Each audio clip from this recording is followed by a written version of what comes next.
Ladies and gentlemates, welcome back. My name is Wildkard. First up, I would like to take this opportunity to quote the immortal words of William Shakespeare, and I think it's very fitting to describe what we witnessed tonight. If rugby be the food of life, play on. I'm pretty sure that's what he wrote. And boy, did we play on tonight. The level of athleticism, the level of ferocity, the outrageous plays that we saw tonight was worthy of a Rugby World Cup final. Every moment of it, the scrummaging was so huge. Even when a scrum was won by a team, you'd think that a team has scored a try. The amount of noise that was coming out of the crowds, it was absolutely amazing game of rugby. The difference between these two teams and the rest of the Rugby World Cup is so outrageously large, right? It is just unbelievable how this could just be a pool match. And man, like both teams have literally put everything, taken all the tricks out of the bags. We saw plays that I never thought I was gonna see. Fab de Klerk was like, he was like dreaming of playing fly half again. He was doing like crossfield kicks. He was making these weird long cardio passes. And he wasn't just doing box kicks, right? Because that's all we know. Fab de Klerk, just box kick. No, he was like doing his job. And we also saw the development of the greatest Springbok in the history of the Springbok, Damian Willems, really growing into that role as a second playmaker. Like whenever man in the block is working on one side, he's setting himself up on the other side, and also just under the high ball again and again and again. He showed dominance in the air. Cheslin Kobe, Curly Ardensa also showed dominance. Keegan Kinnan was having a bit of a rough game under the high ball today, to be really frank. But overall, the kicking game was actually really calculated and really tame for both teams. It's long gone the days when the Springboks just kicks the ball away and they see what happens. It was very calculated, very accurate. They knew exactly where the space is and where they want to target those. And they know the key areas they wanted to win, which is the set piece, which is the breakdowns. And Ireland, on the other side, was tremendously good in what they were so good at. The center field pressure, Bandiaki absolutely demolishing people through the center fields. The battle of the inside centers, number 12 in this game was, especially in that first half, right? First of all, Bandiaki ran 66 meters, beating 4 defenders in the first half. He was punching through holes, like a cannon, a cannonball shot of a cannon, right? Whereas Davian Dialenda was like, screw this. Screw running through holes. I'm just going to run over people. I thought he murdered Johnny Sexton in the first half. I was like, oh my God. These people in Ireland probably just had a heart attack. Because he just Dialenda just literally ran straight into Johnny Sexton. And Sexton just went down. And I thought Sexton, he has a history of concussion issues. Luckily, it was just a stinger on the shoulder. You get hit on the shoulder here. And you get a bit of a numbness down the side of it. But probably a really, big numbness going down the side of his body. Luckily, that was just the case. It wasn't like any head contact. Damien Delenda almost murdered Gary Ringrose, the outside center. So I was like, wow. I was literally like, yeah, Damien Delenda, I've been, criticizing you for being too soft. You really shot me off that you still got it, mate. You absolutely still got it. That was incredible. The Ireland was really good at the breakdown. The Irish was very good with getting over the advantage line once again, even with the slower breakdown.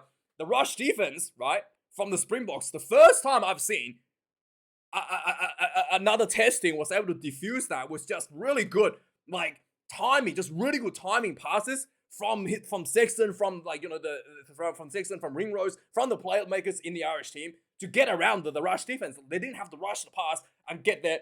This is a difference. This is the difference between a world-class 10 and just any old 10, right?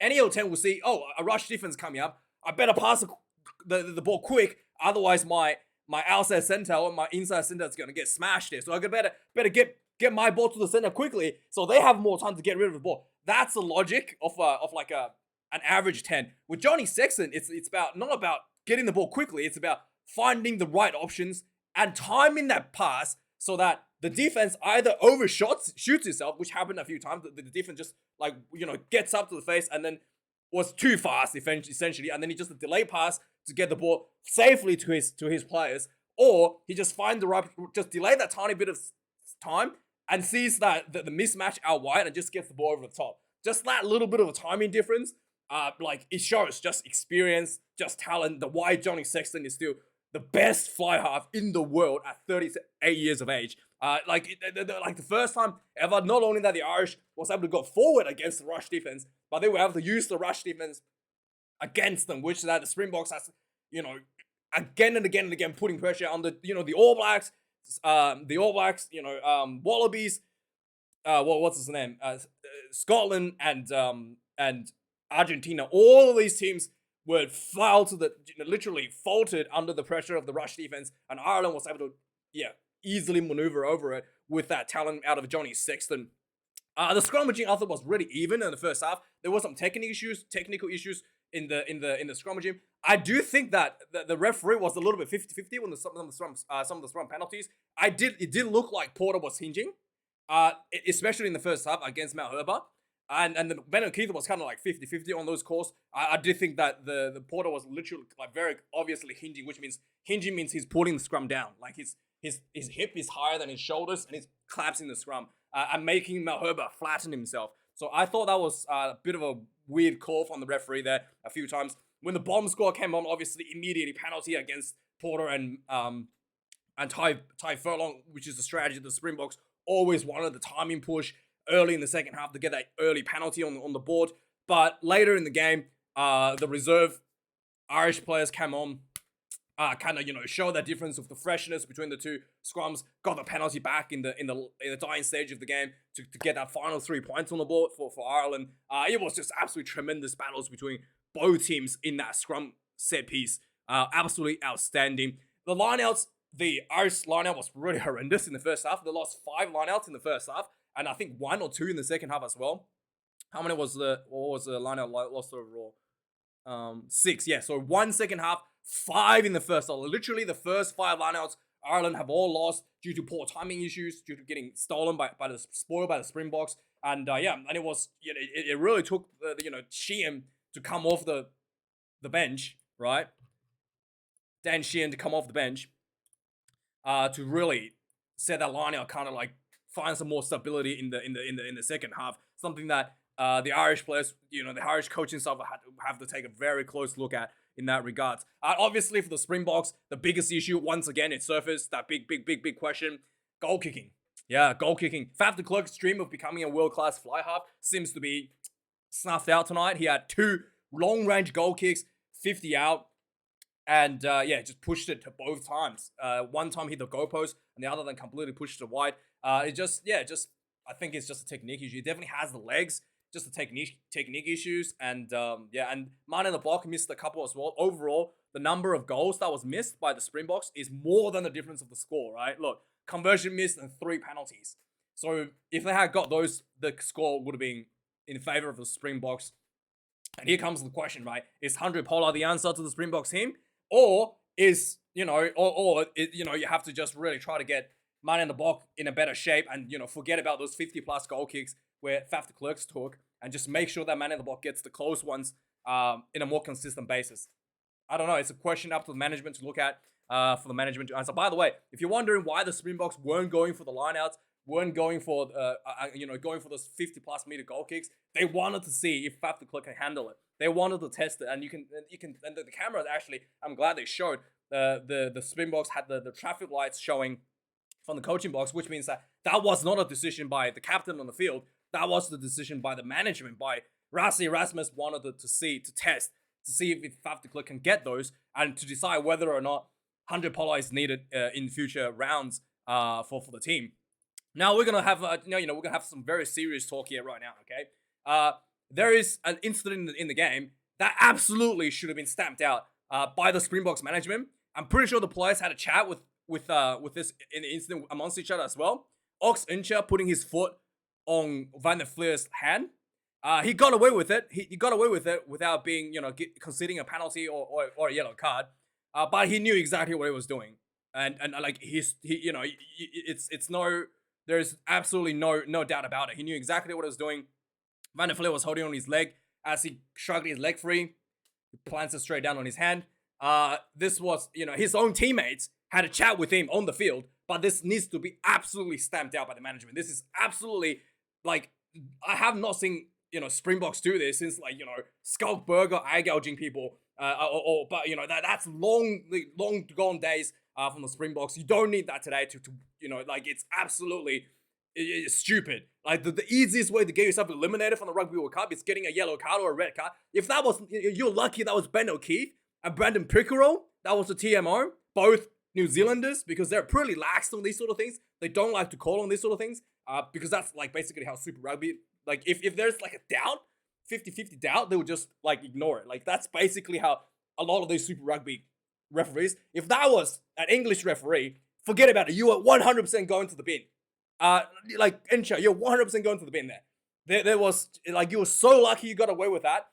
The management needs to really stamp this one out.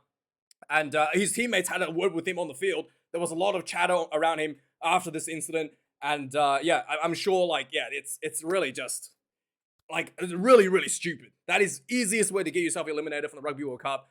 Get a red card or yellow card, in the quarterfinals, and the next minute, you're severely down in the scoreboard.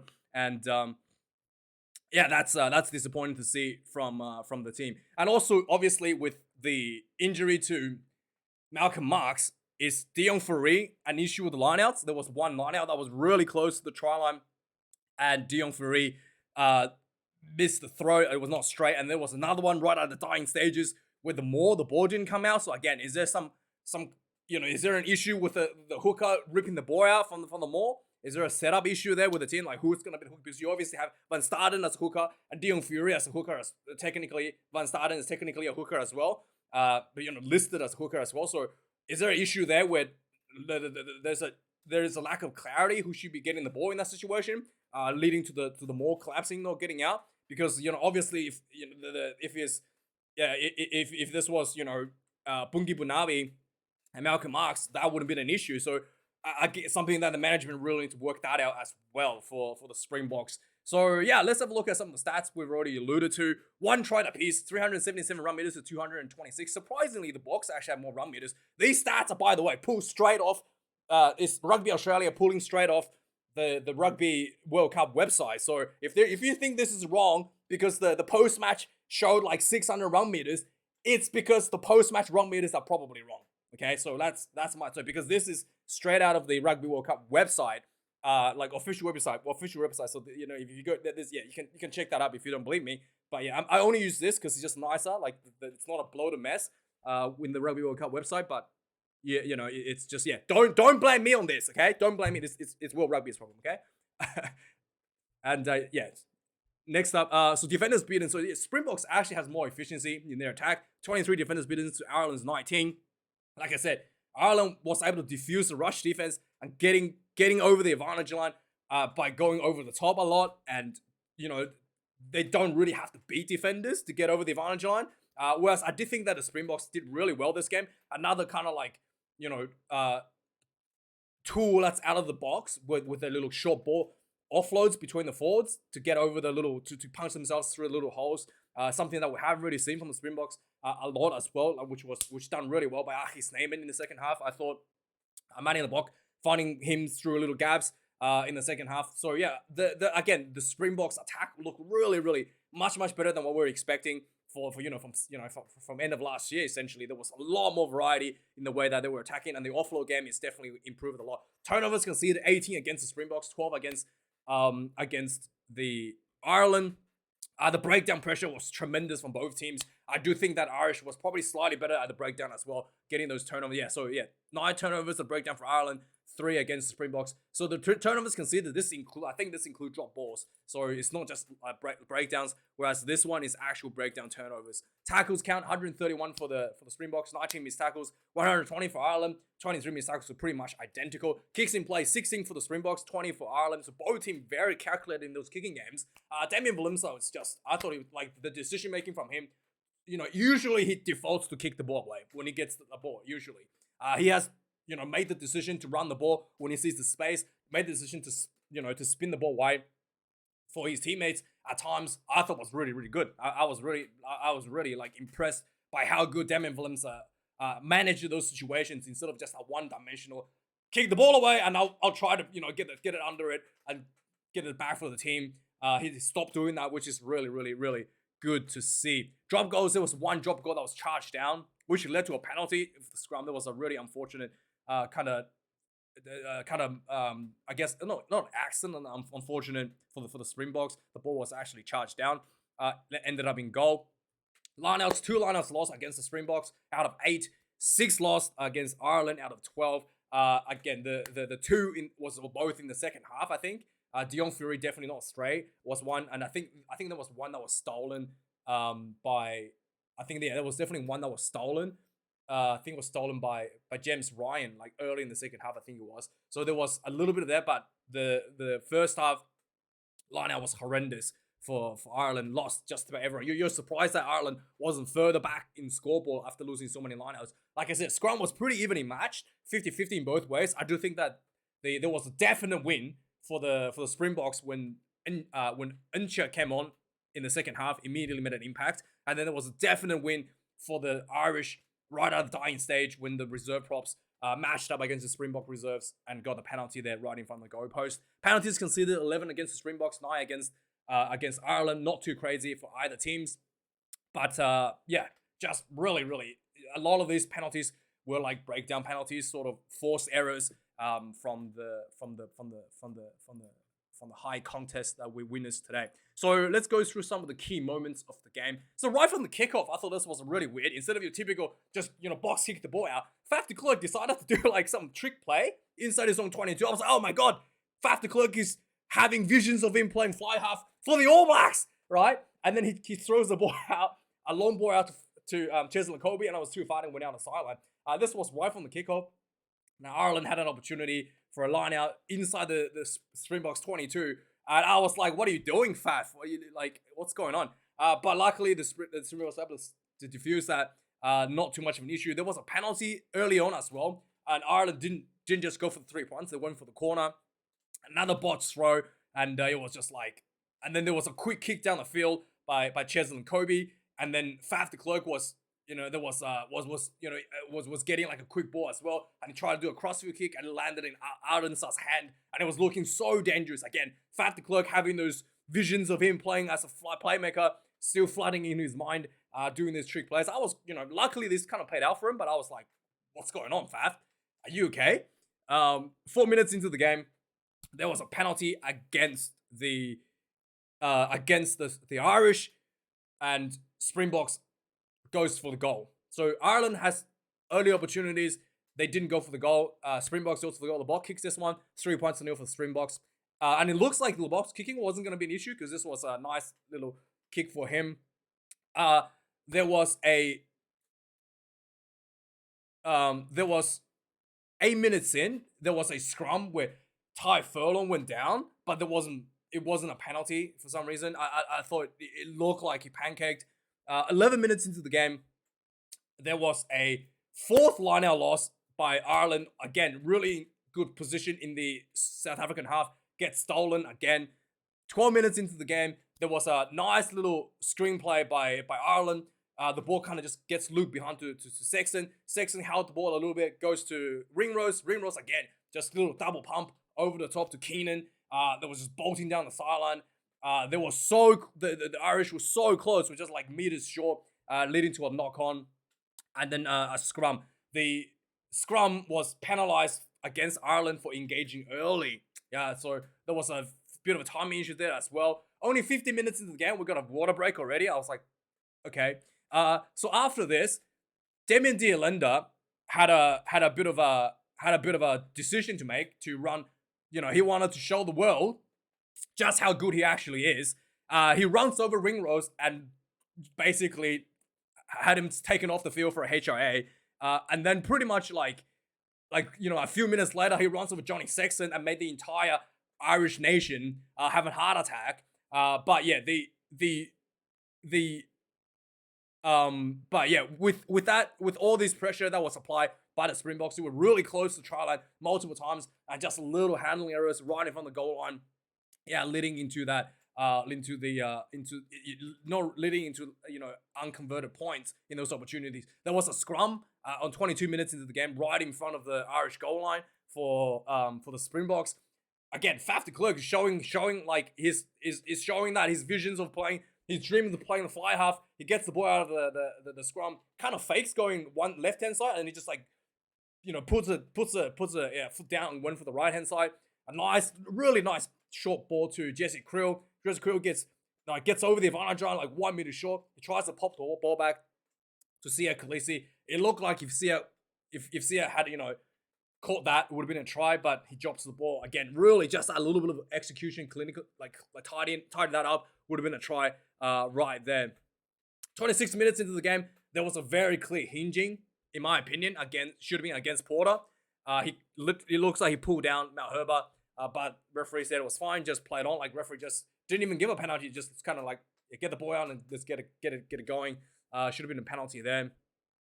27 minutes into the game, Curdy Alensa steals a high ball under Keenan. I was really just like, wow. And then immediately after that, the Bangdi Aki, there was a scrum for Ireland. The ball comes out. This was a nice set play, just a little 1-2 combination, I guess you can call it. Short ball to Bangdi Aki, and just like he did against Tonga, he finds himself at a tiny little angle and he punches through the 12 channel, and it was just away. He ran like 40 meters before he was tackled. He looked absolutely amazing.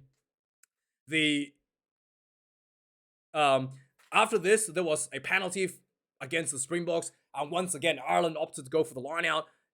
This time, the Irish was really was just building pressure, getting that set piece rolling, getting that fast ball rolling. Johnny Sexton gets the ball center field, and it looked like he's going to pass it. And again, it's just the rush defense. He sees the rush defense coming up on his teammates. Instead of trying to throw the ball really quickly, he just went for a dummy and went for himself. He actually almost got through. He got tackled just under the post, and the ball comes out, huge space out wide. Lightning quick ball to James Lowe, and James Lowe even faster ball to Matt Hansen out on the wing. He goes in for the first try for Ireland. 3 points to 7. The Irish really just starting to show that experience of managing their rush defense, finding the space behind the rush defense, as opposed to trying to get the ball faster in front of the rush defense. That was the big difference. So halftime score 3 points to 7. Second half starts. Second half start, 43 minutes. Peter Armani spoils the line out from Ibn Isbeth's hand. That was very impressive. I was like, whoa. I don't think how long was the last time I saw Ibn Isbeth gets stolen, a ball stolen from his hand. 46 minutes into the game, there was a penalty, 50 plus meters. Faf de Klerk, the management indicated the lights. Faf de Klerk goes for the kick. The ball hits the goalpost, bounces back. Kobe gets it, and then the Springboks was piling in pressure, wasn't able to execute that into anything. 47 minutes into the game, the Springboks was getting a little bit of a momentum here. They put on their new scrums. They put on, I think, Aki Snyman. They put on who was it? They put on Aki Snyman, and they put on Incha, and I think they put on Van Staden as well, or maybe Van Staden on. I think it was Van Staden on the loose forwards as well. But they put on some fresh legs here for the scrum. Immediately they get a scrum penalty, and then they build a few phases. Wasn't happening. They go back for the penalty. They go for another scrum, and this time the ball comes out from the scrum. There was a nice little loop behind ball to Manny Lebok, and Lebok just held the ball a little bit and then ran himself into the center field. A long ball over the top to Cheslin Kobe right out wide, massive space, and then he goes in for the first try for the Springboks.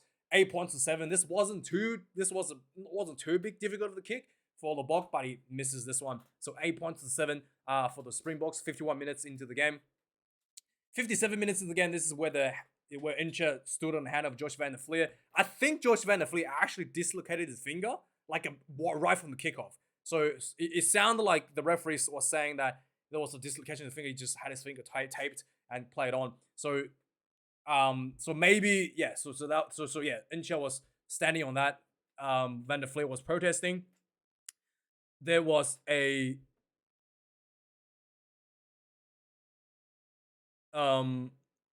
So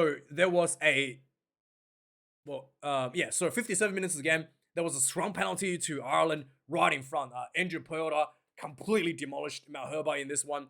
Malherbe just like went down again.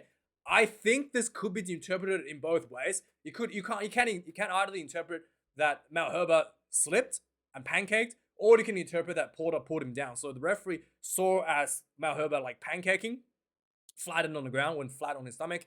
So there was a penalty against Springboks. Ireland kicks another 3 points, 8 points to 10. Actually, this is the first 3 points they attempted. 8 points to 10, get themselves in front. 60 minutes into the game, the field of Athenry was ringing around the field for the first time in this Rugby World Cup. The French national anthem wasn't sung at the 60-minute mark, which was really good. And Carney comes onto the field. There was a massive scrum after the field of Athenry display, show. Immediately gets a scrum penalty, and Carney doing absolutely huge work. Destroyed, like Furlong got popped out by Incha on one side, and then Carney completely folded Porter on the other. Massive scrum win, and this is exactly what Springboks wanted to do, getting that penalty immediately with the impact players off the bench, and Leboeck misses this one. Yeah, this was like a 40-meter out kick on a bit of an angle, but yeah, that's not ideal. Dion Fourie has officially been handed the captaincy for the second time for the Springboks, so he's definitely living his dreams. Debut for the Springboks at 35, and then gets the opportunity to captain the team at 36. It's incredible. This is the second time he's got it. Last time it was against Argentina when Bongi Bonabi went off. 64 minutes into the game, another penalty for the Springboks. 50 meters out, again signaled by the management to go for the kick. Faf de Klerk. This time was even worse than the first one. I completely skews it off to the side. 69 minutes into the game, there was a nice little short ball from Leboeck to Achis Neyman, who ran through the massive gap, and it was looking really good for the Springboks. 22 meters out, just building pressure. The Springboks gets a penalty. They go for a 22-meter line out. They win for the maul. They get another penalty. They go, instead of going for the points, they go for another line out. This was like a pretty close to sideline. They go for another line out, another 5 meters line out. There was so much pressure, building on this line out, and Dion Fourie throws the line out not straight.